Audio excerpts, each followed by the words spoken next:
नमस्कार दोस्तों। मैं आज आपके लिए लाई हूँ एक और बेहतरीन कविता। कुछ कविताएं शब्दों से नहीं, हमारे टूटे हुए विश्वास से जन्म लेती है। वे मृत्यु और जीवन के बीच खड़े होकर हमसे बहुत धीमे स्वर में बात करती है।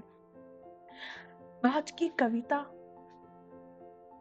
भी ऐसी ही है, जहां कवि जीवन के लगभग विदा ले चुका था, जहां कवि जीवन से लगभग विदा ले चुका था, लेकिन तभी एक उपस्थिति आती है और सब कुछ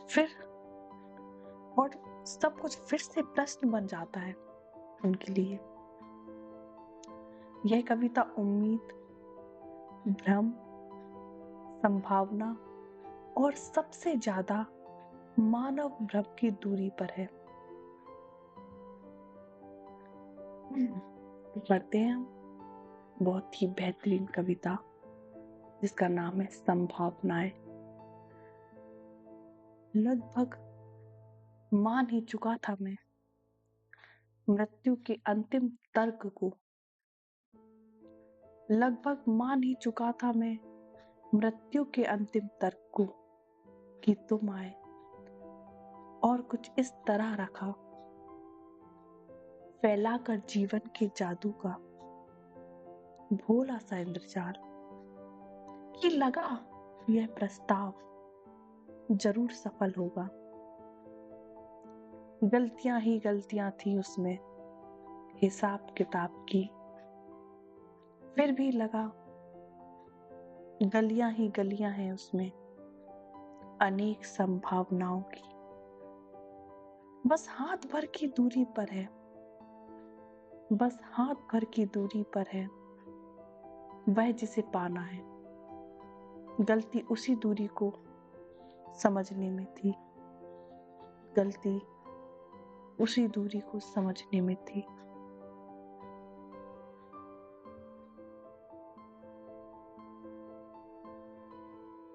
लगभग मान ही चुका था मैं मृत्यु के अंतिम तर्क को।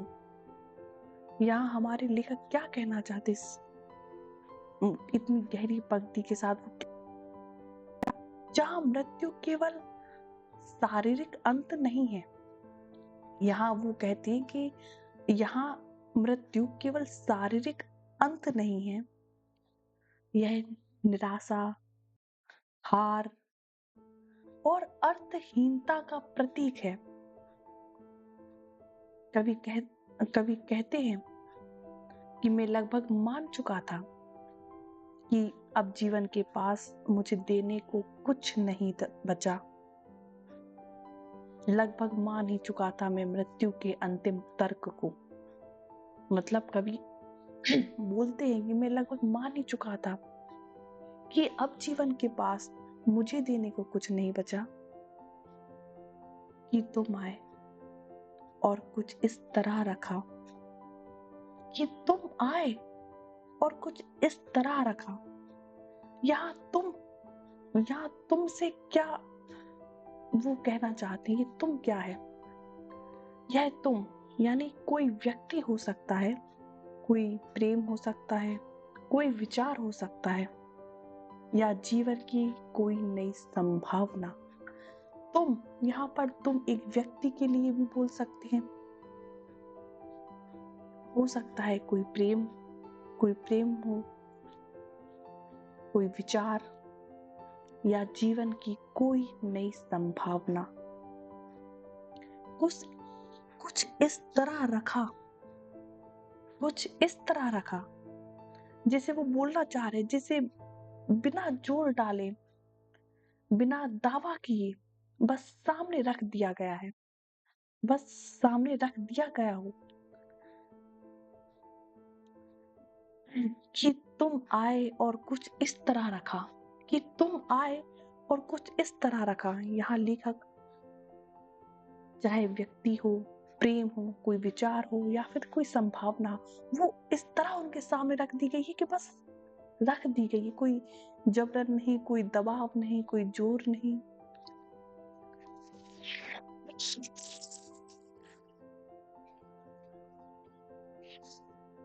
बस रख दी गई है वो। फैलाकर जीवन के जादू का भोला सा इंद्रजाल, फैलाकर जीवन के जादू का भोला सा इंद्रजाल। क्या कहते हैं हमारे कुंवर नारायण जी? इंद्रजाल, इंद्रजाल यानी माया या आकर्षण या भ्रम। इंद्रजाल। कवि मानता है कि जीवन ने फिर से अपने जादू का जाल फैलाया है, लेकिन भोला सा, अत्यधिक चकाचौंध, अत्यधिक चकाचौंध वाला नहीं, भोला सा, बहुत ही भोला सा प्यारा सा इंद्रजाल। चकाचौंध वाला नहीं, एकदम जो आंखों को चुभता है, ऐसा कोई जाल नहीं है। यही जीवन की सबसे खतरनाक सुंदरता है। और यही जीवन की सबसे खतरनाक सुंदरता है। वह हमें उम्मीद देता है बिना गारंटी के। तो यही जीवन की सबसे खतरनाक सुंदरता है कि वह हमें उम्मीद देता है, लेकिन गारंटी नहीं है कि लगा यह प्रस्ताव जरूर सफल होगा। उनकी जो ये पंक्ति है कि लगा यह प्रस्ताव जरूर सफल होगा, तो मतलब जो कुंवर नारायण है, हमारे जो लेखक हैं, उनको लगा कि अब की बार जीवन से किया गया समझौता शायद कामयाब हो जाए। क्या कामयाब होगा? उनको ऐसा लगा कि हो सकता है इस बार जीवन से जो समझौता हमने किया है वो इस बार शायद कामयाब हो जाए। यहाँ मनुष्य की शाश्वत आशावादिता दिखती है, एक उम्मीद उन्हें नजर आ रही है। टूटने के बाद भी वो इतना टूट गए, लेकिन टूटने के बाद भी फिर विश्वास करने लगे वो। उन्हें फिर विश्वास हो गया कि शायद हाँ कुछ है अभी बाकी, हो सकता है। एक किरण उन्हें नजर आई संभावना की। गलतियां ही गलतियां थी उसमें हिसाब किताब की। क्या कहते हैं वो? गलतियां ही गलतियां थी उसमें हिसाब किताब की। अब आत्म स्वीकृति आती है, इसमें आत्म स्वीकृति आती है। वो खुद को वो स्वीकृत करते हैं कि हाँ गलतियां हुई हैं। उस प्रस्ताव में तर्क, गणना, व्यवहार सब गलत था। वो मानते हैं, वो एक्सेप्ट कर रहे हैं अपनी जो भी गलती हुई है। बोलते हैं कि हाँ लॉजिक गलत है, सारी जो भी हमने गणना, व्यवहार भी गलत है, सब गलत था। हम अक्सर भावनाओं में जीवन का गणित गलत कर बैठते हैं। ये बात बिल्कुल सच है। हम जब काफी ज्यादा भावुक होते हैं या फिर अपने जीवन को बहुत गुणा भाग करके चलते हैं, तो हमसे गलतियां होती हैं। हमें ऐसा लगता है कि हम बच रहे हैं, लेकिन ऐसा नहीं है, हम नहीं बचते हैं। आप बहुत ज्यादा लॉजिक लगाते हो, आप बहुत ज्यादा दिमाग किसी चीज को मतलब हर चीज को एकदम बहुत ज्यादा सोच के, आप विचार के, बहुत मंथन करके भी चलते हो, लेकिन तब भी गलतियां हो रही हैं आपसे। हम अक्सर भावनाओं में जीवन का गणित गलत कर बैठते हैं। ये बहुत बड़ी बात है और ये सच भी है। फिर भी लगा गलियां ही गलियां हैं उसमें अनेक संभावनाओं की। फिर भी हमारे कवि मानते हैं, फिर भी उन्हें लगा कि गलियां ही गलियां हैं उसमें अनेक संभावनाओं की। गलियां ही गलियां, देखो गलियां सकरी होती हैं, हम देखते हैं ना, गलियां काफी सकरी होती है, एकदम पतली पतली सी जा रही हैं, लेकिन रास्ते तो निकलते हैं ना, उतनी पतली गलियों से भी रास्ते निकलते हैं। तो वो यही बोल रहे हैं, फिर भी लगा गलियां ही गलियां हैं उसमें अनेक संभावनाओं की।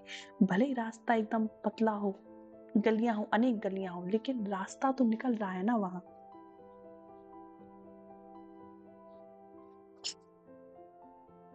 कवि कहते हैं, गलतियों के बावजूद मुझे उसमें अनेक संभावनाओं के रास्ते दिखे। मुझे पता है कि एक तो गलतियां हुई हैं, बहुत गुणा भाग किया है, लेकिन लेकिन संभावना तो है, रास्ता तो निकलता है। अनेक संभावनाएं, एक संभावना अनेक संभावनाएं निकल रही हैं।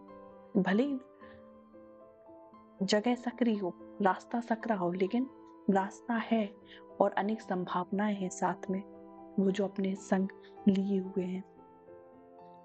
यही मनुष्य की सबसे बड़ी कमजोरी और सबसे बड़ी ताकत भी है। इसे वो बोलते हैं कि यही तो मनुष्य की सबसे बड़ी कमजोरी भी है और सबसे बड़ी ताकत भी है। बस हाथ भर की दूरी पर है वह जिसे पाना है। अब ये पंक्ति काफी संवेदनशील और मानवीय है, बेहद मानवीय है। बस हाथ भर की दूरी पर है वह जिसे पाना है।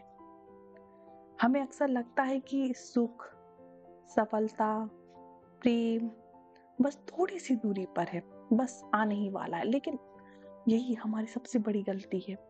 हम ये सोचते हैं कि पास में है और हम अपना ध्यान कहीं और लगा लेते हैं, जिस पे लगाएंगे जो बहुत दूर होगा। ये इसको आप नेचर कहें या कुछ कहें। तो वो कहते हैं कि हमें अक्सर लगता है कि सुख, सफलता, प्रेम बस थोड़ी सी दूरी पर है, हाथ भर की दूरी पर, जो कि क्या है, एक भ्रम भी है और एक उम्मीद भी है। ये हमें भ्रम है या उम्मीद? आपको लगता है कि हाथ भर की दूरी पर ना हो, हाथ भर की दूरी पर काफी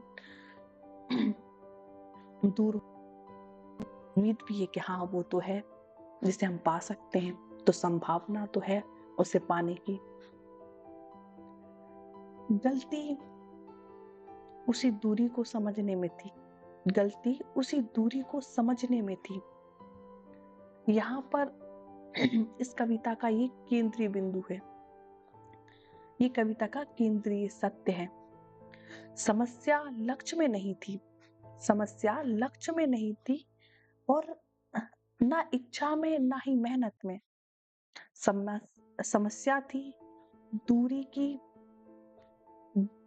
को गलत समझने में।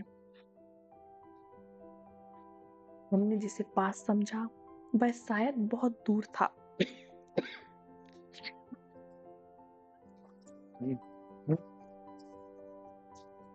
हमने जिसे पास समझा वह शायद बहुत दूर था और जिसे दूर समझा वह शायद हमारे भीतर ही था।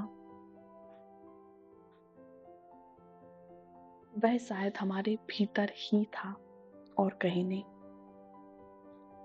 तो अगर मैं कहूँ सरल शब्दों में कि ये जो कविता है उसका भावार्थ क्या है, क्या एक मेन उसका क्या रस निकल के आता है, तो जीवन हमें बार बार उम्मीदें देता है। हम अक्सर समझ नहीं पाते हैं, हम बहुत दिमाग लगाते हैं, हम हर कदम बहुत सोच समझ कर, बहुत ही गुणा भाग कर कर अपने जीवन को जीते हैं, लेकिन शायद आप वो जी नहीं रहे हैं, आप बस दिन काट रहे हो, आप बस चले जा रहे हो, बस चले जा रहे हो, बस चले जा रहे हो। आप जो संभावना आपको दिखाई दे रही है, हम उस चीज को नहीं देखते। हम अपने अंदर की जो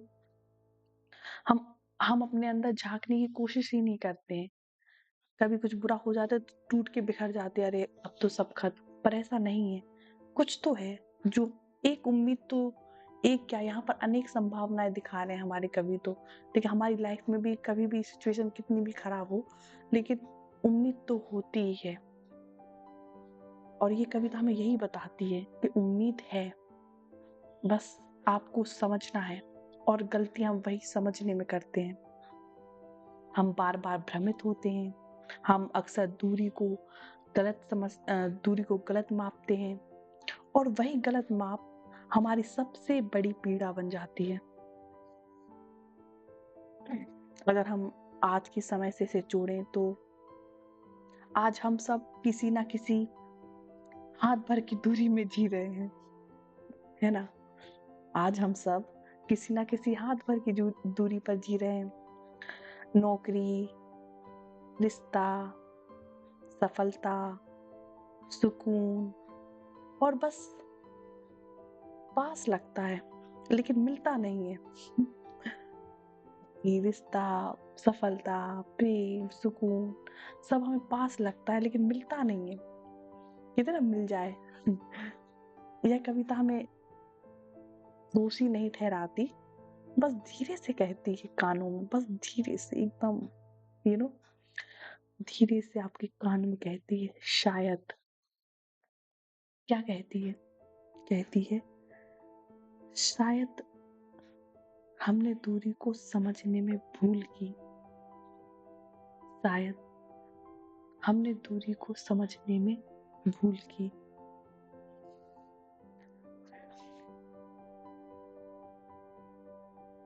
यह कविता जीवन से निराश नहीं करती, बल्कि जीवन को और अधिक ईमानदारी से देखने की दृष्टि हमें देती है। क्योंकि जब हम दूरी को समझना सीख लेते हैं, तब मृत्यु का तर्क फिर कभी अंतिम नहीं रह जाता। तब मृत्यु का तर्क फिर कभी अंतिम नहीं रह जाता, कभी नहीं। धन्यवाद।